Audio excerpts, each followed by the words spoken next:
स्वागत है मेरे नए वीडियो में। और आज के इस वीडियो में हम लोग क्लास 12 फिजिक्स के लेसन नंबर 7 जिसका नाम है प्रत्यावर्ती धारा, उसके कुछ इंपॉर्टेंट क्वेश्चन को आज हम सॉल्व करेंगे।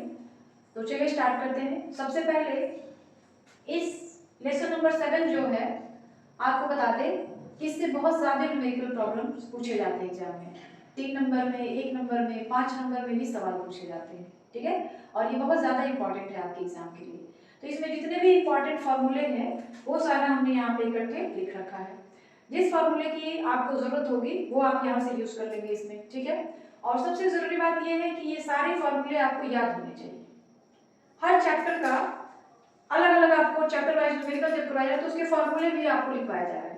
तो ये सारे फॉर्मूले जो हैं आपको याद होने चाहिए, तभी आप सवाल को अच्छे से समझ पाएंगे और उसको बना पाएंगे। जितना ज्यादा फॉर्मूला याद रहेगा बेटा सवाल उतनी ही आसानी से बन जाएंगे। तो चलिए स्टार्ट करते हैं हम सवाल नंबर फर्स्ट। और सवाल नंबर फर्स्ट जो है, एक आदर्श ट्रांसफार्मर के प्राथमिक एवं द्वितीय कुंडलियों में फेरों की संख्या क्रमशः 1100 और 110 है। प्राथमिक कुंडली में सप्लाई वोल्टेज 220 वोल्ट है। यदि द्वितीय कुंडली से जुड़े यंत्र की प्रतिबाधा जेड का मान यहाँ पे दिया हुआ है 220 ओम है, तो प्राथमिक कुंडली द्वारा ली गई धारा का मान ज्ञात करें। सबसे पहले देखिए, ये ट्रांसफार्मर आदर्श है, तो आदर्श ट्रांसफार्मर में ये चीज होता है और किसी भी ट्रांसफार्मर के लिए ये शर्त लागू होते हैं। तो सबसे पहले हम लिखेंगे दिया हुआ है। क्या क्या चीज दिया है? दिया है, क्या क्या चीजें दी हुई हैं आपको पहले वो लिख लीजिए। फेरों की संख्या, प्राथमिक कुंडली यानी एनपी, फेरों की संख्या 1100। द्वितीय कुंडली एनएस, फेरों की संख्या 110, ठीक है। प्राथमिक कुंडली में सप्लाई वोल्टेज यानी आप ईपी भी कह सकते हैं या इसको वीपी भी कह सकते हैं। आप चाहे तो यहाँ ईएस लिखे या ईपी लिखे, चाहे वीएस या वीपी लिख सकते हैं। वोल्टेज मतलब ईपी या ईएस कुछ भी लिखिए। प्राथमिक कुंडली में वोल्टेज यानी आप लिख सकते हैं ईपी लिख दें, वोल्टेज है तो वीएस लिख लेते हैं, चलिए कंफ्यूजन ना हो आपको, वीएस और वीपी। तो यहाँ वीपी का मान कितना दिया हुआ है? प्राथमिक कुंडली में सप्लाई वोल्टेज जो है 220 वोल्ट है, ठीक है। और कुंडली से जुड़े यंत्र की प्रतिबाधा, प्रतिबाधा को हम लोग जेड से दिखाते हैं, तो जेड का मान 220 ओम दिया हुआ है। इतनी बात समझ आ गई? आपको प्राथमिक कुंडली में धारा का मान निकालना है यानी आईपी का मान निकालना है, वो भी आदर्श ट्रांसफार्मर के लिए। तो हमको ये वाला शर्त अप्लाई करना पड़ेगा, तो हमको यहाँ भी वीपी लिखना पड़ेगा क्योंकि हमने वोल्टेज लिखा है वी, यानी हमको आईपी का मान अगर निकालना हो तो वीएस, आईएस, वीपी ये तीनों मान पता होना चाहिए। तो हम लोग कौन सा फॉर्मूला यूज करें? फेरों की संख्या दी गई है और वीपी का मान दिया है, तो हम लोग वीएस निकाल सकते हैं। तो क्या हो जाएगा, यहीं से हम देखेंगे, NS by NP is equal to VS by VP, ठीक है। ये लाइन समझ आ गई? ये हमने कहां से यूज किया है? NS का मान दिया हुआ है, NS का मान देखिए कितना दे दिया है, NS का मान 110, ठीक। और NP का मान 1100, VS नहीं मालूम है, वही निकालेंगे हम लोग, VP 220, ठीक है। खत्म, 10 बार में ये भी खत्म, यानी 1/10 is equal to VS by 220। तो VS का मान कितना आ जाएगा? VS बराबर 22 वोल्ट, 1 0 1 0 कैंसिल हो जाएगा, VS का मान आ गया 22 वोल्ट, ठीक है। ये हो गया। कुंडली में धारा बराबर, धारा यानी IS बराबर, IS का मान हो जाता है VS बाई जेड। IS हम निकाल रहे हैं तो IS बराबर क्या हो जाएगा, VS, VS का मान है 22 और जेड का मान है 220। तो ये कितनी बार में कट जाएगा? 10 बार में, यानी 1/10। IS यानी धारा का मान आ गया 0.1 एम्पियर। ये तो हमारा द्वितीय कुंडली में धारा का मान आया है और हमको प्राथमिक कुंडली में धारा का मान निकालना है, लेकिन आदर्श ट्रांसफार्मर के लिए। ठीक है, तो आदर्श ट्रांसफार्मर का जो शर्त है यह वाला हम लोग यूज कर लेंगे। आदर्श ट्रांसफार्मर के लिए, आदर्श ट्रांसफार्मर के लिए क्या हो जाएगा, Vp into Ip is equal to Vs into Is। Vp का मान, Ip का मान निकालना है तो Ip is equal to Vs into Is बटा में Vp। इतनी बात समझ आई है ना। Vs का मान देखिए कहीं कुछ दिया है, नहीं दिया, निकाला होगा हमने। Vs का मान हमको मिला है 22, यहाँ पे दिया है। और Is का मान हमने निकाला है 0.1, देख लीजिए यहाँ पर है ना 0.1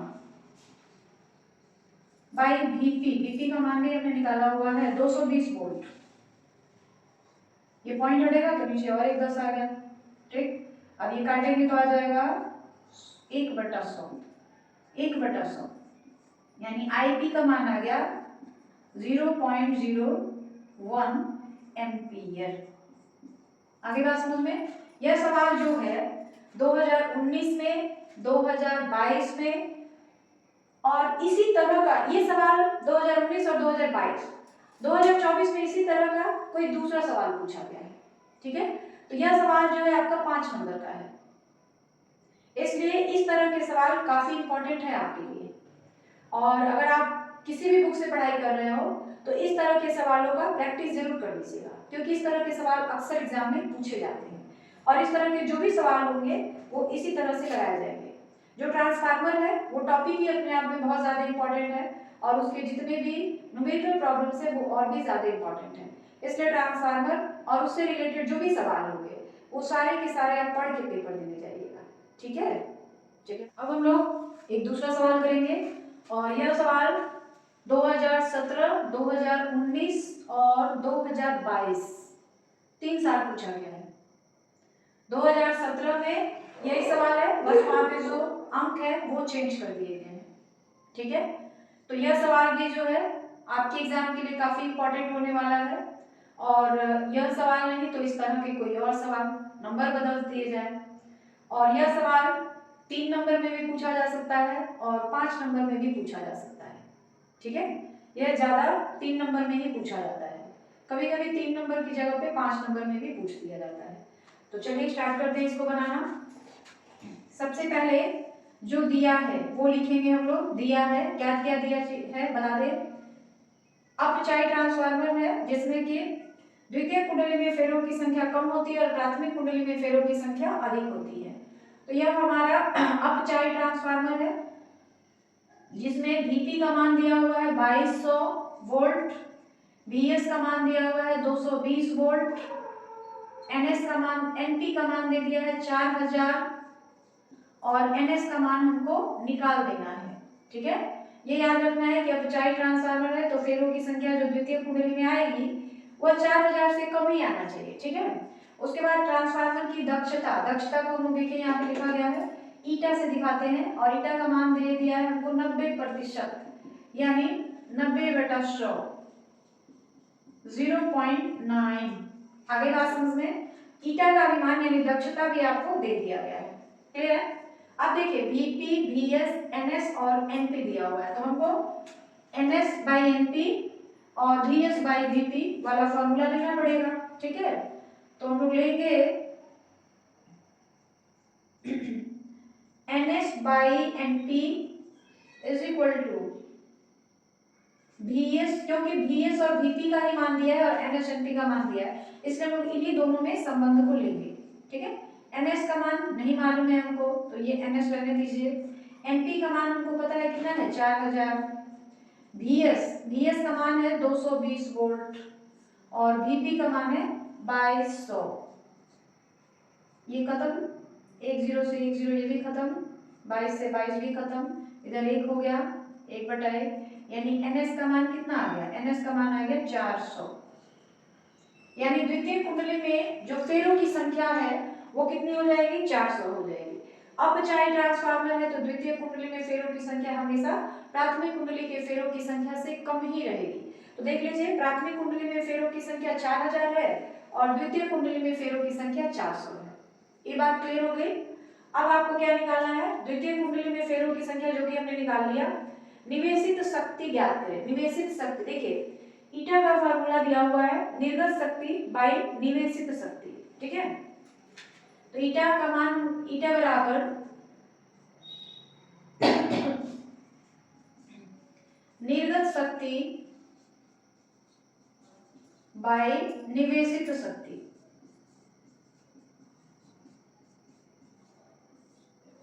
यही दिया है ना। तो निवेशित शक्ति बराबर क्या हो जाएगा, निवेशित शक्ति का मान आ जाएगा ईटा इंटू, नहीं, निर्गत शक्ति बटा ईटा, निर्गत शक्ति, निर्गत शक्ति बटा ईटा, ये होगा। तो निवेशित शक्ति को हम निकाल लें। निवेशित शक्ति बराबर निर्गत शक्ति कितना है हमारे पास,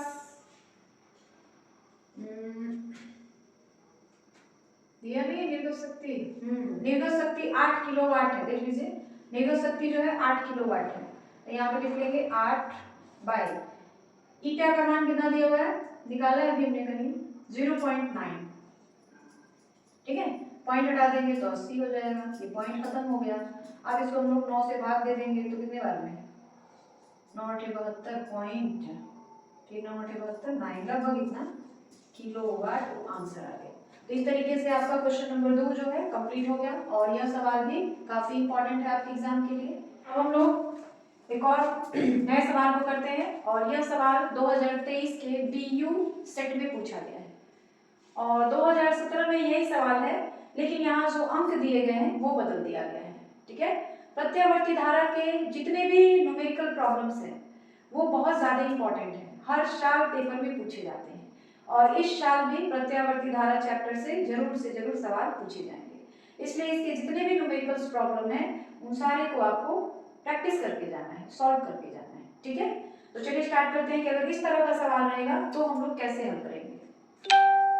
किसी परिपथ में धारा तथा वोल्टता के समीकरण इस तरह से दिए गए हैं, ये धारा का समीकरण है और ये वोल्टता का समीकरण है। तो धारा का वर्ग माध्य मूल मान, आवर्तकाल और धारा तथा वोल्टता के बीच कलांतर, कलांतर का मतलब होता है दोनों कोणों के बीच का अंतर, ठीक है। तो सबसे पहले हम लोग निकालते हैं, कैसे करेंगे इसको, देखिए दिया हुआ है, दिया है I बराबर 3.5 sin 620t plus pi by 6 और जो धारा का मानक समीकरण होता है वो होता है I is equal to I0 sin omega t plus 5। ये हो गया इक्वेशन नंबर 1 और ये हो गया इक्वेशन नंबर 2। समीकरण 1 और 2 की तुलना करेंगे हम लोग। समीकरण 1 और 2 की तुलना करने पर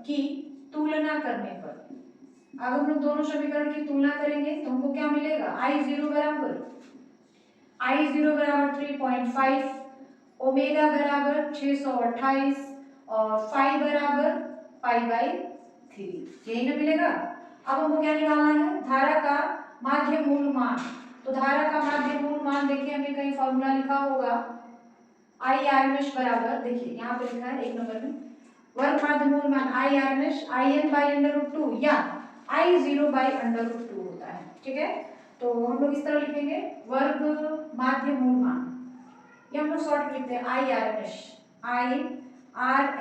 is equal to I0 by √2। I0 की वैल्यू कितनी दी गई है 3.5 और √2 का मान होता है 1.414, ठीक है। दोनों को बात कर लीजिए जितना आ जाए आपका।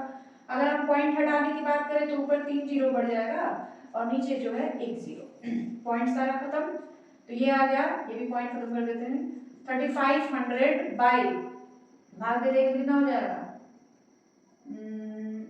1414 और ये लगभग आ जाएगा, भाग देंगे तो एक बार 2 बार में 2.2 बचेगा इतना 4 लगभग 2.4 एम्पियर। और भी आ सकते हैं पॉइंट के बाद, तो और भी डिजिट जितनी बार आप भाग देंगे पॉइंट के बाद उतना डिजिट बढ़ता जाएगा। तो हमने 2 ही अंक तक लिया है 2.4, आगे जो भी हो जाए। उसके बाद आवर्तकाल, आवर्तकाल देखिए, आवर्तकाल ओमेगा बराबर, ये ओमेगा है, ओमेगा बराबर होता है 2 पाई बाई टी, जहां टी जो है क्या है, आवर्तकाल है। तो हमको आवर्तकाल का मान निकालना है, तो टी बराबर क्या हो जाएगा, टी बराबर हो जाएगा 2 पाई बाई ओमेगा। देख लीजिए टी यहाँ आ जाएगा, ओमेगा यहाँ पे आ जाएगा। अब 2 पाई का मान तो 3.14 रख लीजिए, केवल पाई रहने दीजिए। ओमेगा का मान अभी हमने निकाला है 628, पॉइंट हटा दिया जाए, चलिए पॉइंट इसका हमने हटा दिया, इंटू करेंगे तो क्या हो जाएगा, 2 चौके 8, 2 3 2, 2 3 6, 100 खत्म। यानी इसका माना जाएगा 1/100, इट मीन्स 0.01 सेकेंड। ठीक है, आवर्तकाल का मान आ गया कितना 0.01 सेकेंड या 1/100 सेकेंड। उसके बाद धारा तथा वोल्टता के बीच कलांतर। अब देखिए धारा के लिए, धारा तथा दोनों पे की साथ लिखते हैं, वोल्टता के बीच कलांतर, बीच कलांतर। तो दोनों का जो फाई का मान है ना, उसमें हम लोग माइनस कर देंगे। तो फाई का मान हो गया π/3 माइनस माइनस वोल्टता वाले में क्या है, सॉरी यहाँ तो π/6 है, π/6 माइनस माइनस π/6। ठीक है, तो क्या हो जाएगा π/6 माइनस माइनस प्लस π/6, यानी ये आ गया 2π/6, 2 से काट देंगे यानी π/3। दोनों के बीच जो कलांतर होगा उसका मान कितना आ जाएगा π/3। तो ये सवाल जो है बहुत बहुत ज्यादा इंपॉर्टेंट है आपके पेपर के लिए, आपके बोर्ड के एग्जाम के लिए। ठीक है, हम बार बार कह रहे हैं कि अब पेपर में ये नहीं कि डिजिट्स भी वही आ जाएंगे, नंबर तो चेंज कर दिए जाते हैं, लेकिन जो सवाल पूछने का पैटर्न होता है वो इसी तरह रहता है। अब ये नहीं जरूरी है कि यही सवाल का मतलब ये नहीं कि नंबर्स भी यही दे दिए जाएंगे आपको एग्जाम में, नंबर जरूर चेंज कर दिए, नंबर किसी साल के चेंज मतलब सेम नहीं रहते हैं, नंबर्स हर साल, डिजिट्स जो है हर साल चेंज करेंगे, लेकिन पेपर पूछने का, क्वेश्चन पूछने का जो पैटर्न रहता है वो यही रहता है, सेम रहता है। पेपर पूछने का पैटर्न नहीं चेंज होता है, बस सवाल में जो अंक दिए जाते हैं वो बदल दिए जाते हैं। ठीक है, तो यही सवाल पूछेगा का मतलब ये नहीं कि हूबहू यही सवाल, इसके अक्षर बदल दिए जाएंगे, लेकिन पैटर्न यही रहेगा। इतनी बात समझ आ गई, आगे बढ़ा जाए। अब हम लोग एक अलग सवाल को हल करेंगे। देखिए जितने भी हमने सवाल अभी तक हल किए हैं सारे सवाल अलग अलग टाइप के हो रहे हैं, तो हम यहाँ पे ये बताने की कोशिश कर रहे हैं कि एग्जाम में किस तरह से किस टाइप के सवाल पूछे जाते हैं, उस टाइप के सवालों का और ज्यादा प्रैक्टिस करिए। यहाँ पे केवल पैटर्न बताया जा रहा है, इस टाइप के सवाल आएंगे, लेकिन अब आपको ये नहीं कहा जाएगा कि हूबहू यही सवाल आएंगे। देखो बेटा, कई सारे लोग वीडियो बनाते हैं, कहते हैं यही सवाल आएगा यही सवाल आएगा, ये जरूरी नहीं है, क्योंकि क्वेश्चन सेटर तो हम लोग है नहीं, क्वेश्चन तो हम लोग सेट नहीं करते हैं, इसलिए कंफर्म हम लोग नहीं बता पाएंगे, चाहे कोई भी हो, हम हो या कोई हो। किसी और की बात में क्यों करो, अपनी ही बात ले लीजिए, दूसरे की बात छोड़ दीजिए। क्वेश्चन सेट हम लोग करते नहीं है, तो हम लोग ये नहीं बता पाएंगे कि हाँ यही एग्जैक्ट यही सवाल आएगा। आपको हम लोग पैटर्न बताते हैं कि इस पैटर्न के सवाल पूछे जाएंगे। जिस तरह से सिंपल पेपर आते हैं, हम लोग पिछले 4-5 सालों का क्वेश्चन पेपर देखते हैं कि किस तरह के सवाल पूछे जा रहे हैं, तो उसी आधार पे हम लोग ये गेस कर लेते हैं किस तरह के सवाल पूछे जाएंगे। अब बेटा ये कोई कहता है कि यही सवाल आएगा, तो फिर इस पे मैं कुछ नहीं कर सकती हूँ। ठीक है, तो चलिए इसको हल करते हैं। दिया हुआ है यहाँ पे प्रत्यावर्ती परिपथ दे दिया गया है, और यह जो है LCR परिपथ है। LCR परिपथ क्यों है, क्योंकि इसमें प्रतिरोध भी है, प्रेरकत्व भी है और संधारित्र भी है, धारिता भी है, तीनों एक ही साथ श्रेणी क्रम में जुड़े हुए हैं, तो ऐसे परिपथ को हम लोग LCR परिपथ कहते हैं। ठीक है, उसमें क्या क्या चीजें दी गई हैं, XR 12 volt, XL 20 volt, VC 11 volt. ठीक है, आपसे क्या पूछा जा रहा है, परिपथ में प्रतिबाधा, वोल्टता एवं धारा में कलांतर, अनुनाद की स्थिति में प्रतिबाधा की प्रकृति, परिपथ में वोल्टता तथा धारा में कलांतर ज्ञात करना है। तो प्रतिबाधा के लिए देखिए ये फॉर्मूला प्रतिबाधा के लिए हमारे पास वही वाला फॉर्मूला है, और क्या निकालना है, प्रतिबाधा वोल्टता एवं धारा में कलांतर। तो प्रतिबाधा के लिए हमारे पास देखिए ये फॉर्मूला है, तो हम लिख लेते हैं प्रतिबाधा यानी Z बराबर क्या हो जाएगा, अंडर रूट R का स्क्वायर प्लस, आप इसको यहाँ पे x के टर्म में दिया तो ऐसे भी लिख सकते हो, x R का स्क्वायर प्लस XL माइनस भी XC या BC कह दीजिए, कोई दिक्कत नहीं है, का स्क्वायर। ठीक है, आप चाहे तो XC भी यहाँ पे लिख सकते थे। XR का मान कितना दिया है 12, इसका स्क्वायर कर दीजिए प्लस XL 20 और इसका 11। ठीक, ये कितना हो जाएगा 144 प्लस 20 में से 11 घटाएंगे 9, 9 का स्क्वायर रूट 81, दोनों को ऐड कर देंगे 8 4 12 यानी 15 ओम। प्रतिबाधा कितनी आ जाएगी 15 ओम। क्लियर है। अब वोल्टता और धारा में कलांतर, तो लिखेंगे वोल्टता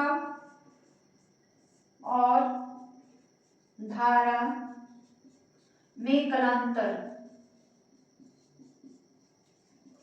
इसके लिए फॉर्मूला है tan phi बराबर XL माइनस XC कहिए या V कहिए बाई XR। ठीक है, XL का मान है हमारे पास 20 और इसका मान है 11, घटाएंगे तो कितना बच जाएगा 9 बटा में XR का मतलब हो गया 12, 9 बटा 12, तो ये tan phi का मान हो गया। तो केवल phi का मान कितना आ जाएगा, tan इनवर्स 9 बटा 12, काट सकते हैं 3 से, 3 3 9 3 4 के 12, यानी phi बराबर आ गया tan इनवर्स 3 बटा 4। ठीक है, ये बात समझ आ गई। वोल्टता और धारा में कलांतर क्या हो गया, प्रतिबाधा निकल गया। अब हमको क्या निकालना है, अनुनाद की स्थिति में प्रतिबाधा की प्रकृति, परिपथ में वोल्टता तथा धारा के बीच कलांतर। तो लिखेंगे अनुनाद की स्थिति में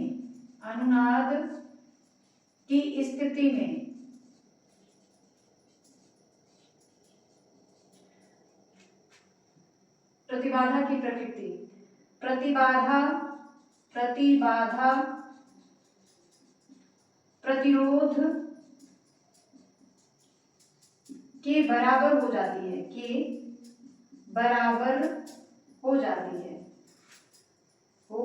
है, अतः इनका कलांतर शून्य होता है।